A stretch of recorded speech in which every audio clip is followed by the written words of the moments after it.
Okay, so the types of sources you can use for this essay. You'll need 6 of them, right? And they should be from Galileo.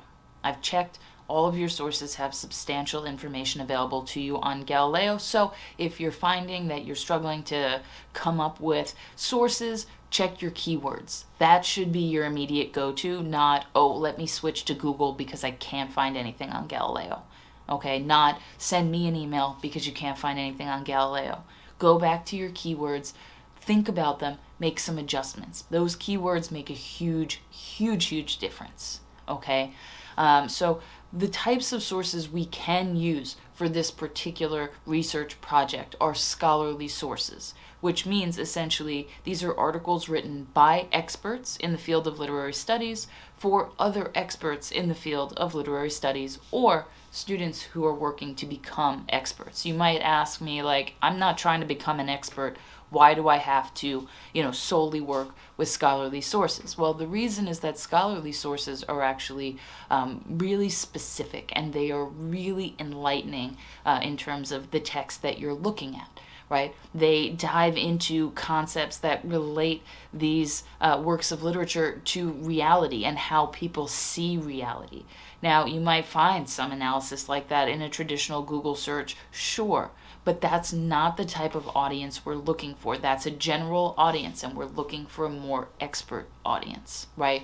I want you guys to really feel the types of ideas that are floating around in the literary community, not just relying on any old analysis. So stick with Galileo. Make sure that your sources are written by experts for other experts. The good way to tell is if you find a source you think is going to be beneficial, Google the author, find out where they work. If they're affiliated with a university, well, heck, you're one step of the way there. All right.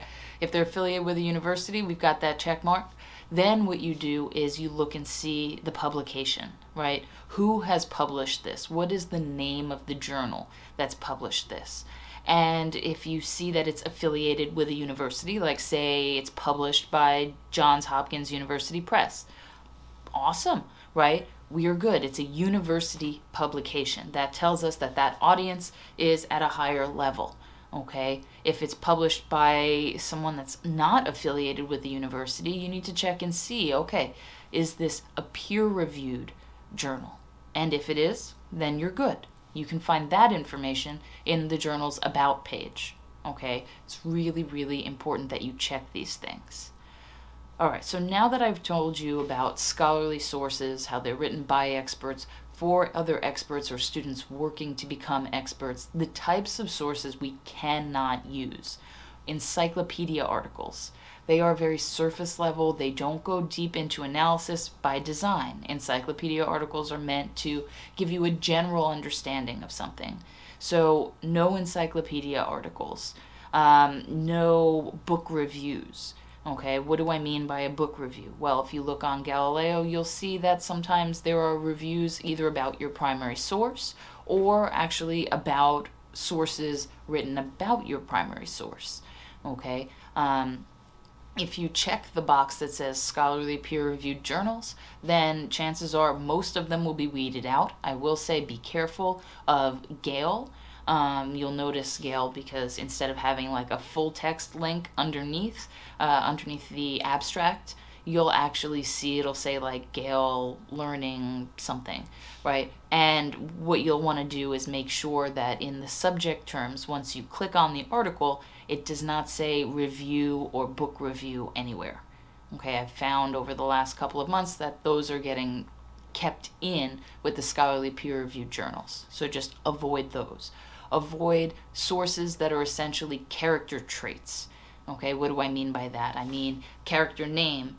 This character does this thing in this way, and this tells you what about this character, right? And it's just like a little paragraph per character, and it just goes through multiple characters in your primary source. Could that be helpful to you to like jog your memory about individual characters? Sure. Is that going to be helpful to our analysis? No. Okay, so don't use that kind of source. No general summaries. Okay, if you see a source that's essentially just a summary of your novel, throw it out. Okay, one, it's not going to contribute to your analysis. 2, it is so surface level. It's just reading comprehension. There is nothing else going on there. Okay? Chuck it. Now, you might find that an article that is scholarly might give you like a 1 to 2 paragraph summary about the part of the source that they're working with. That's okay. 1 to 2 paragraphs as part of a 10-page article, that's not too much, right? That's giving you plenty of analysis. That's what we're looking for, the analysis. The text says this and it means. That's what we're trying to find. Now, the last thing, avoid sources that are about adaptations of your novel. Now, what do I mean by that? So many novels have been turned into films, have been turned into comic books, have been turned into novels for young adults. And scholars do, on occasion, write about these adaptations and what they mean for like the current state of society and how they're changed to reflect our contemporary understanding, right? While that is totally valid, if you were writing a research paper on the adapted text, right, on that film or on that TV show or on that comic book or whatever, that doesn't help you write about the actual original novel, okay? So just kind of keep those things in mind. So in terms of do's, scholarly sources. Okay, don'ts. No book reviews, no character lists, no encyclopedias, no general summaries, and no articles about adaptations. All right, so if you have any questions, let me know. Otherwise, see you next time.